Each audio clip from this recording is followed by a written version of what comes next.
हा व्हिडिओ तुमच्यापर्यंत पोहोचला तर तुमच्यासाठी महाराजांचा एक सुंदर मेसेज आहे. लवकरच तुमच्या मेहनतीला यश मिळणार आहे. कसं मिळणार आहे विचारू नका. कोण देणार आहे? श्री स्वामी समर्थ. लवकरच तुमची सगळी कर्म सुधारणार आहेत. कशी सुधारणार आहेत विचारू नका. कोण सुधारणार आहे? श्री स्वामी समर्थ. लवकरच तुमच्या आयुष्यात पैसा, संपत्ती हे सगळं येणार आहे. कसं येणार आहे विचारू नका. कोण आणणार आहे? श्री स्वामी समर्थ.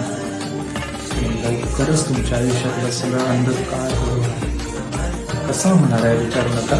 कोण करणार आहे? श्री स्वामी समर्थ. तुम्ही फक्त विश्वास ठेवा, सेवा करा, सेवेकरी व्हा. कारण महाराजांची भक्ती कोणी नाही करू शकत. महाराजांची भक्ती तेच करू शकतात ज्यांना महाराजांनी स्वतः मिळवलं. त्यामुळे तुम्ही जर ऑलरेडी महाराजांची भक्ती करताय तर तुम्हाला कोणी मिळवलं. श्री स्वामी समर्थ.